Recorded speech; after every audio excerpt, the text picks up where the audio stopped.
ছাপড়িগুলোর জন্য বাইক চালানো দায় হয়ে গেছে। প্রথমত 3 জন, তার মধ্যে হেলমেট নেই, বাদিক থেকে ওভারটেক করে যাচ্ছে, মানে চুলকে দেয়, এসে চুলকাবে, পাশে এসে চুলকাবে। মানে কি একটা মানে করতে চাইছে, মুখ দেখায় না। এগুলো ধাপগুলো অনেকটা লম্বা লম্বা, উঠতে কষ্ট হবে না, মানে বয়স্ক লোকজনরাও উঠতে পারবে।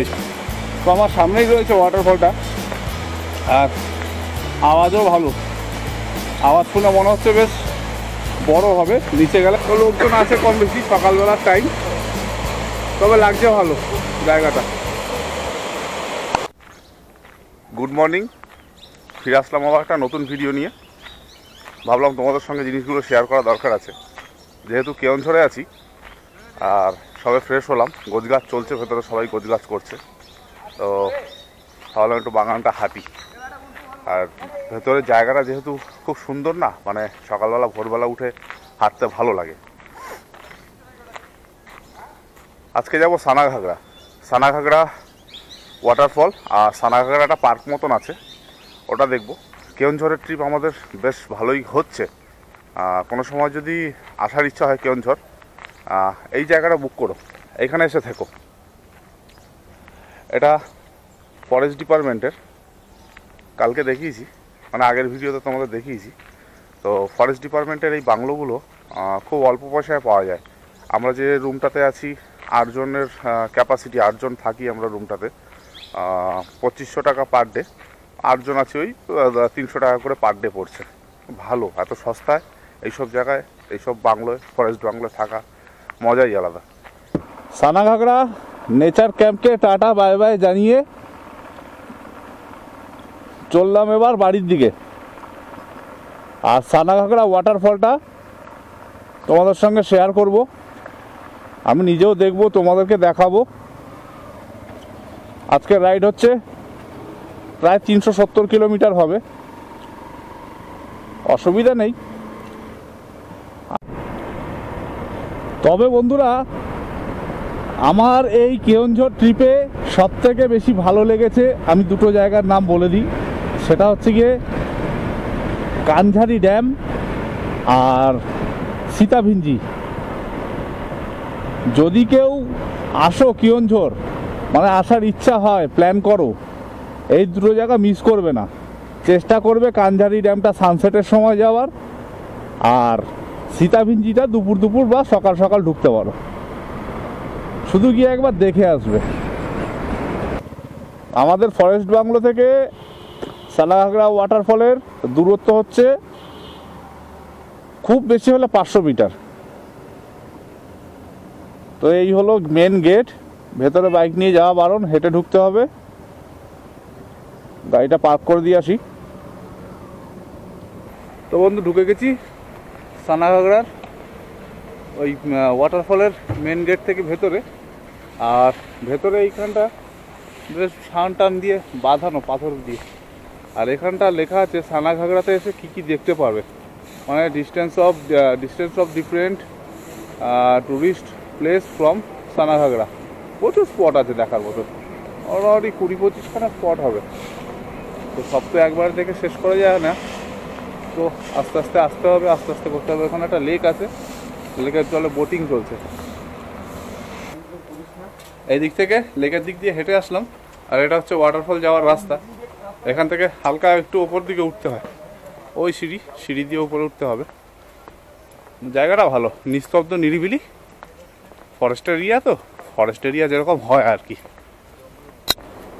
এই সিঁড়ি দিয়ে ওপর দিকে উঠতে হবে, বেশি না, তবে সিঁড়িগুলো ধাপগুলো অনেকটা লম্বা লম্বা, উঠতে কষ্ট হবে না, মানে বয়স্ক লোকজনরাও উঠতে পারবে এই সিঁড়ি ভেঙে। এখানে ওই সিঁড়ি ভেঙে এলাম, ওপরটা ঠিক এরকম একটা পার্ক মতন আছে, বাচ্চাদের জন্য ভালো, বাচ্চারা আসলে মজা করতে পারবে। বেশ সুন্দর সাজানো গোছানো, অনেক রকম ফুলের গাছ টাছ লাগানো, হিল এরিয়া, তার মধ্যে ফরেস্ট, তার মাঝখানে একটা পার্ক বানানো আছে। আর এই রাস্তা দিয়ে যেতে হবে তোমাকে ওয়াটারফলের দিকে। এই লেখা আছে সানাঘাগরা ওয়াটারফল। এই সিঁড়ি দিয়ে আবার নামতে হবে, নামলেই সামনে ওয়াটারফলটা দেখা যাচ্ছে, এখান দিয়ে দেখতে পাচ্ছি, আমি আওয়াজও পাচ্ছি। তো আমার সামনেই রয়েছে ওয়াটারফলটা, আর আওয়াজও ভালো, আওয়াজ শুনে মনে হচ্ছে বেশ বড় হবে, নিচে গেলে সেটা দেখা যায়। আর এই ওয়াটারফলটা সত্যি সুন্দর। আপাতত যে কটা ওয়াটারফল দেখলাম, এই ওয়াটারফলটা আমার একটু ব্যক্তিগতভাবে ভালো লাগলো, কেননা বড়, জলের পরিমাণ বেশি, ভালোই। একটু কাছে যাওয়া গেলে ভালো হতো, সামনেটা ঘেরা আছে, এইদিকে সব লোকজন সব ছবি তুলতে ব্যস্ত। আর জলটা বেশ অনেকটাই পড়ছে, মানে অন্যান্য ওয়াটারফলগুলো যেরকম শুকনো শুকনো একটা এসেছিল, জলের ছিট আসছে আমার মুখের মধ্যে, ভালো লাগছে। তো এই ওয়াটারফলের জলটা ওখান থেকে এখানে আসছে, এখান থেকে আবার দেখো, এখান থেকে জলটা আবার এদিক থেকে নিচে যায়। আর আমি অন্যান্য অনেক ভিডিওতে দেখেছি যারা এইসব ঘেরাগুলো মানে টপকে ওই দিকে ওই নিচটায় চলে যায়, ওই দিকটাতে। তো এটা করা উচিত না, কেননা পাথুরে এলাকা তো, করলে তোমারই নিজেরই ক্ষতি হবে। তো আগে এখানে অনেক সিস্টেম ছিল, ব্রিজ মতন, অনেক পাথরের ওপরে যাওয়ার রাস্তা ছিল, এখান থেকে গিয়ে এরকম টপকে যাওয়া যেত। তবে না যাওয়া উচিত, এর মধ্যে খুব শ্যাওলা হয়, যদি পা পিছলে কেউ পড়ে তার তো অবস্থা খারাপ হয়ে যাবে। আর চারিদিকের ভিউটা একবার দেখে নাও, যেহেতু ওয়াটারফল তো লোকজন আছে কম বেশি, সকালবেলার টাইম, তবে লাগছে ভালো জায়গাটা। তো সানাঘাগরা ওয়াটারফলে আসলে শুধু ওয়াটারফলটা না, নিচে পার্ক আছে, বোটিং করতে পারো।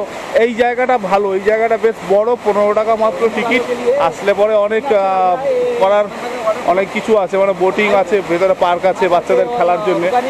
তো সব মিলিয়ে সানাঘাগরা ওয়াটারফলটা ভালো। আর সানাঘাগরা ওয়াটারফলটা হচ্ছে গিয়ে আমাদের রুম, মানে সানাঘাগরা নেচার ক্যাম্পের একদম পাশে, মানে আমি বললাম যেটা 500 মিটার দূরে, তো বেশি দূর নয়। আর চাইলে হেঁটেও আসা যায়, গাড়ি নিয়ে আসতে হবে না। আমার সামনের রাস্তাগুলো দেখো, রাস্তাটা না এরকম নিচে নেমে আবার উঠছে, নিচে নেমে উঠছে।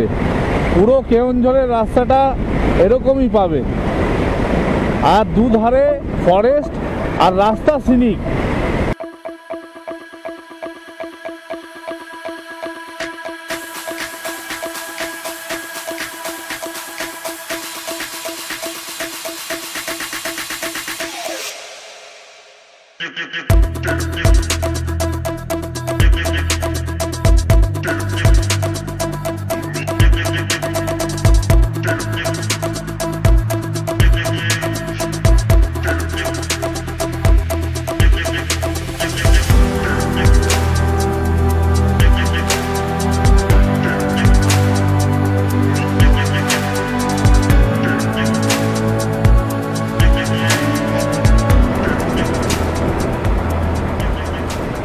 তো আমরা শিমলিপাল ফরেস্ট এরিয়ার খানিকটা সাইড ঘেঁষে যাচ্ছি, মানে আসার সময় এই রাস্তা দিয়ে এসেছিলাম, খানিকটা জায়গা শিমলিপাল ফরেস্ট পড়ে।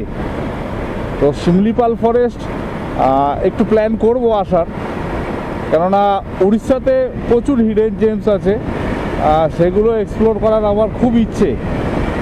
মানে উড়িষ্যা আমার খুব ভালো লাগে, লোকজন ভালো, মোটামুটি অসুবিধা কিছু নেই। আর খাওয়া দাওয়া তো সিমিলারই, মোটামুটি আমাদের মতন বলতে পারো।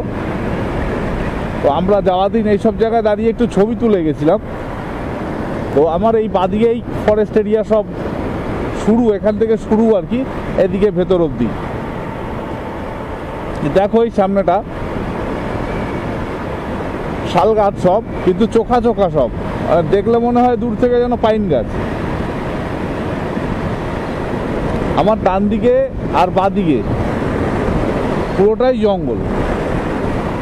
সামনে বোর্ডও দেওয়া থাকে, বোর্ডও দেওয়া আছে অনেকটা দূর এখান থেকে,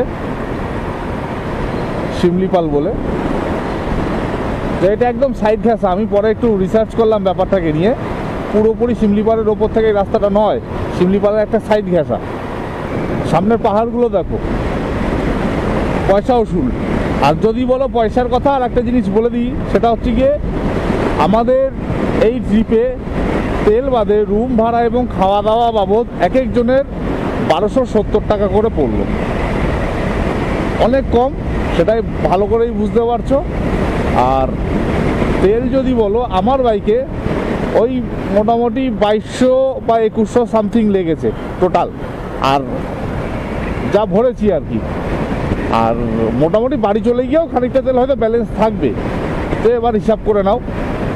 ও ভাই ভাই ভাই মানুষ হয়ে গেছে। দেখো 220-তে স্যাডলিং। চলো আমিও একটু করি। এটা করলে একদিকে কি হয়, পাম্পটা একটু রেস্ট পায়, ঠান্ডা হয় আর কি। আর ননস্টপ যদি অনেকক্ষণ চালাতে হয় তো একটু স্যাডলিং করতে হবে, নাহলে চালানো যায় না, কষ্ট হয়ে যায়।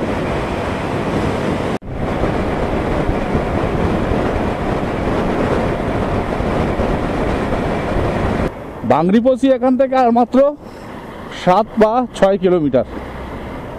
আর এই জায়গাটা বেশ শালবনের রাস্তা, তো জঙ্গলের ভেতর থেকে শালবনের পাতাগুলো ঝরে ঝরে পড়ে, দেখতে ভালো লাগে। এই আমরা সমতলে নামছি। এবার পাহাড়কে টাটা জানাতে হবে। কিছুটা জায়গায় এই প্যাচটাতে এমন এমন জায়গা আছে, কিছুটা জায়গায় চালালে মনে হবে যেন সিকিমে বা নর্থ বেঙ্গলের কোনো জায়গায় বাইক চালাচ্ছি। এই রাস্তাটা একটুখানি খারাপ,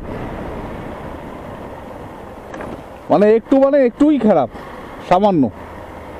দু একটা ছোটোখাটো গাড্ডা আছে, আর হনুমান আছে প্রচুর, ওইগুলো একটু ফলো করে চালাতে হবে।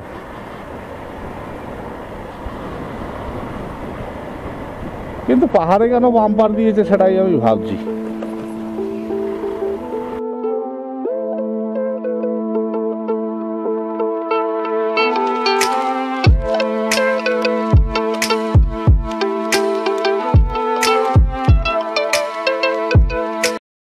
জায়গাটার নাম হচ্ছে পাহাড়াগোড়া। বাদিকে গেলে হচ্ছে টাটানগর, জামশেদপুর, আর ডান দিকে গেলে কলকাতা।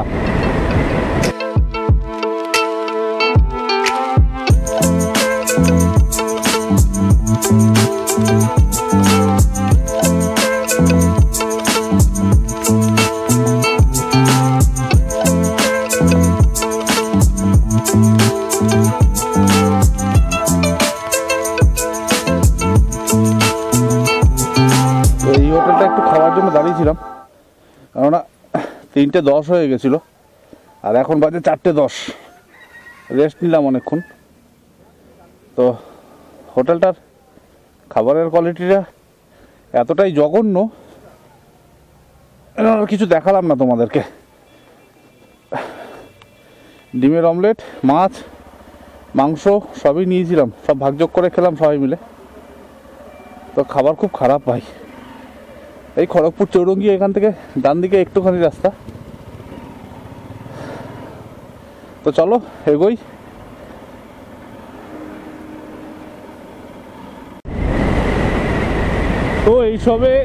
তো এইসবে কোলাঘাট ঢুকলাম, আর সময় হয়ে গেছে 5:03। আজকে দুপুরের পর থেকে সূর্যের কোনো দেখা নেই। তো লাইনার সকালবেলা পরিনি, বিনা লাইনারেই চালাচ্ছিলাম। এই দুপুরবেলা লাঞ্চ করে আবার লাইনারটা পরলাম, এখন ঠান্ডা লাগছে।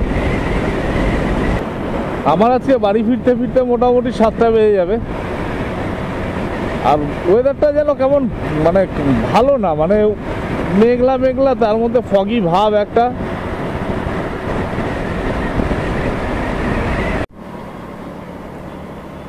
সো ফাইনালি কলকাতায় আবার সেই ব্যস্ততা, আবার সেই কোলাহল, আবার সেই ট্রাফিক জ্যাম, আর গাড়ির হর্নের আওয়াজ, তার সাথে পলিউশন ফ্রি। তো দেখি এই কোলাহল কাটিয়ে আবার কোনো রাইডে বেরোনো যায় কিনা। যেহেতু মিডল ক্লাস ফ্যামিলি থেকে বিলং করি, হয়ে ওঠে না সবসময় সব কিছু, চেষ্টা করি মানে কিছুটা করার আর কি, আর তোমাদের সাথে শেয়ার করি সবটাই। তো চলো বাড়ি যাই।